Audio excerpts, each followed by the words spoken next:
nama yang berbau Islam, malu. Bapaknya ngasih nama bagus bener, Ibrahim. Lantaran pengen ngetop, namanya dipotong jadi Bram. Itu kan cuma sekedar nama, Pak. Iya, mula-mulanya memang nama. Dari nama pindah ke pergaulan. Coba lihat, waktu namanya Ibrahim, berteman dia dengan Hasan, Mahmud, Husain, Farhat, nggak pakai Abbas. Begitu namanya diganti jadi Bram, masa Bram temennya sama Soleh, nggak nyetel. Bram itu temennya Blacky. Mula-mula nama, dari nama pindah ke pergaulan, dari pergaulan pindah ke pakaian.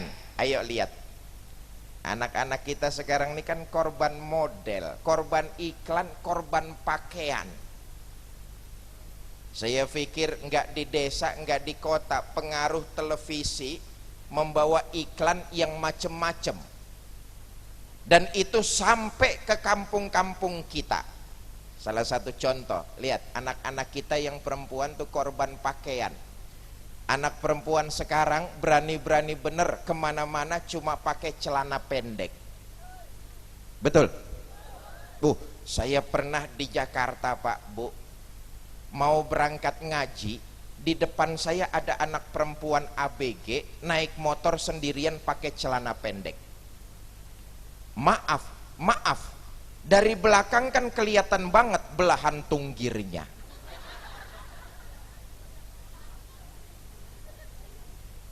Saya kan jadi serba salah. Saya liatin, dosa. Enggak diliatin, ya terusin aja sendirilah.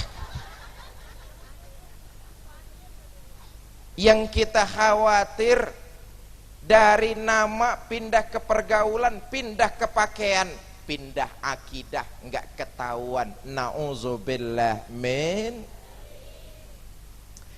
Yang kedua, cara meracuni keimanan umat Islam adalah racuni iman generasi muda Islamnya. Bagaimana caranya? Lewat apa yang disebut modernisasi. Seolah-olah anak-anak muda kita didoktrin, pemuda-pemuda muslim, kalau kamu mau dianggap sebagai pemuda modern, nggak usah dekat-dekat masjid. Masjid urusan aki-aki. Maulid kuno, baca Quran ketinggalan zaman. Kalau kalian mau dianggap sebagai pemuda modern, akrablah dengan minuman keras. Makin kamu mabok, makin dianggap sebagai pemuda modern. Nauzubillah min. Maka malam ini saya ingin titip pesan kepada adik-adik saya, para remaja, para pemuda muslim. Ini desa apa nih?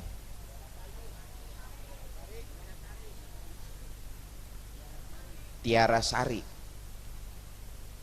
Pemuda-pemuda muslim desa Tiara Sari, saya titip pesan.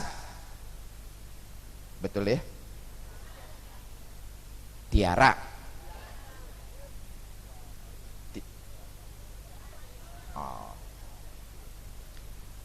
Para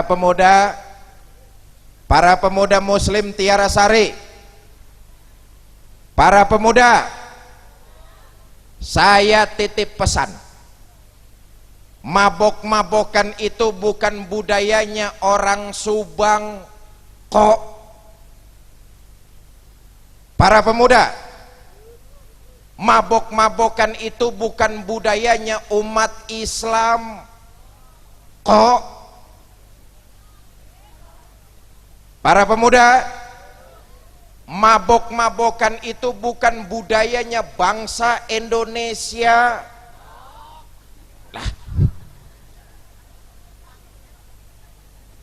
mabok-mabokan itu budayanya orang kafir. Orang kafir mabok pantas. Coba lihat orang kafir namanya juga bagus-bagus, Kang.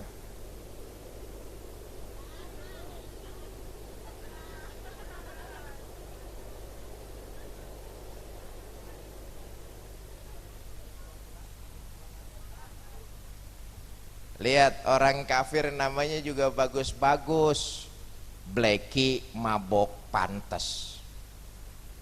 Ini orang Subang Cecep mabok lah.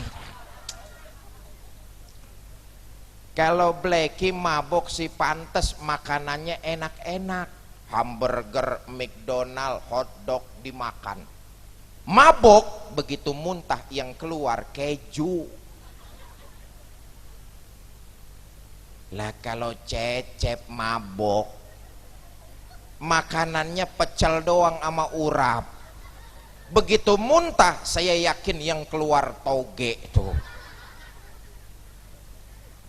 Awas, hati-hati adik-adikku, para pemuda, para remaja muslim. Jangan korbankan masa depan yang sudah pasti hanya untuk kesenangan sesaat saja. Dah.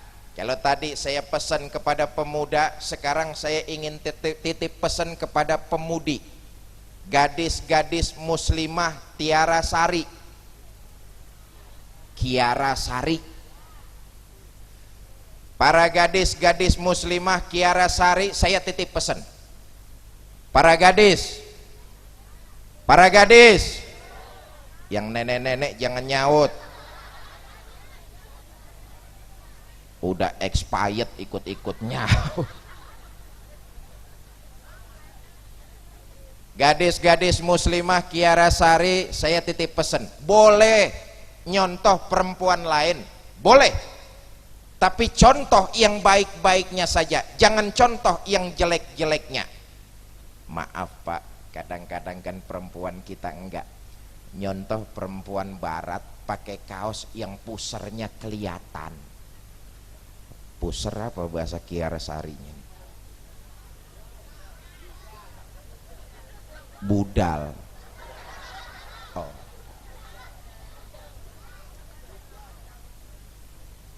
Nyontoh perempuan barat pakai kaos yang pusernya kelihatan. Perempuan barat pakai kaos yang pusernya kelihatan sih pantes. Kenapa pantes? Pertama kafir. Yang kedua, memang kulitnya rada mulus. Lah eta awewe Kiara Sari pakai kaos yang bujalnya kelihatan, sudah bodong burik lagi. Innalillahi wa inna ilaihi. Ibu bapak, saudara-saudara kaum muslimin yang saya hormati, orang yang beriman otomatis dalam hidupnya memperbanyak ibadah. Dan jangan lupa, ibadah yang kita kerjakan bukan untuk menyenangkan Allah. Ibadah yang kita lakukan bukan untuk menggembirakan Allah. Ibadah yang kita kerjakan manfaatnya akan kembali buat diri kita masing-masing. Sekabupaten Subang nggak ada yang sholat, Allah nggak akan pensiun jadi Tuhan. Se-Indonesia tidak ada yang ibadah, Allah nggak akan turun dari tahtanya.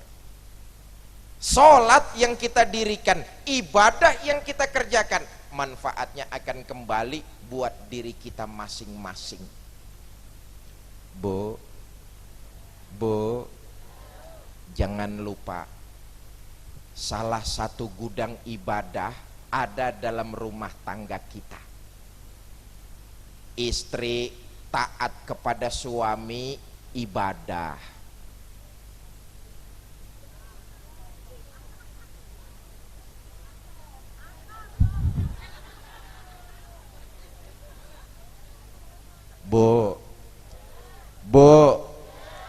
Istri taat kepada suami ibadah, mau kemana-mana izin sama suaminya, cium tangan suaminya.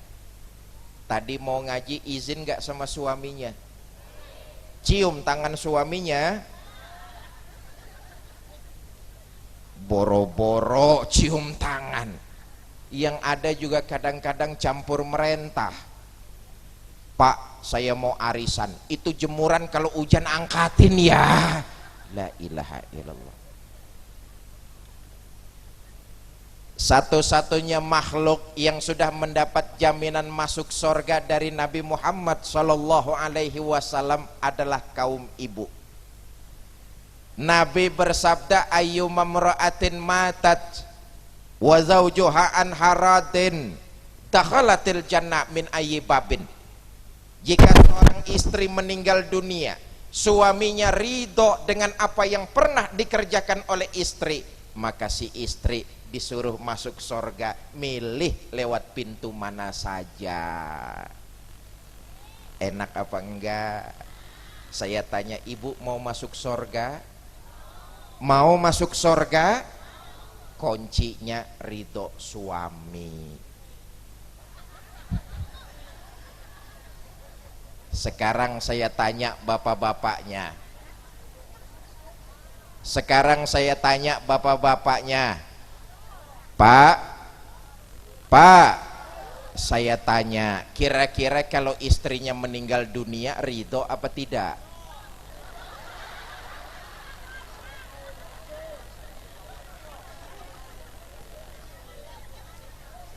Iya. Kesal benar sama istri.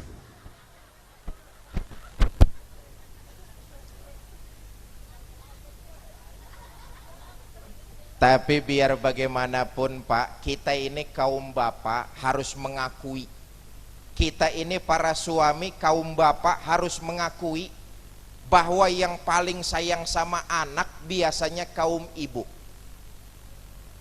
Bapak kurang tapi sayang sama anak.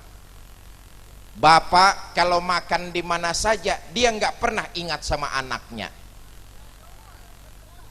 Betul-betul. Tenang Pak, nanti ada gilirannya lagi. Tenang dulu, tenang.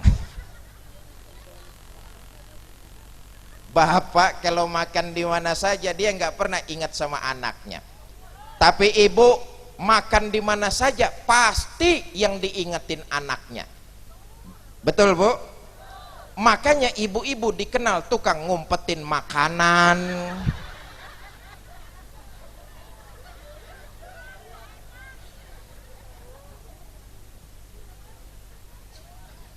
Mudah-mudahan yang hadir di sini nih istri-istri solehah semua, calon-calon penghuni sorga. Apalagi saya lihat ibu-ibunya yang hadir nih, walaupun sudah jam 12 lebih, ya Allah cantik-cantik semua. Saya yakin pakai bedaknya macem-macem nih. Ada yang pakai bedak Maybelline, Revlon, pipa, paralon.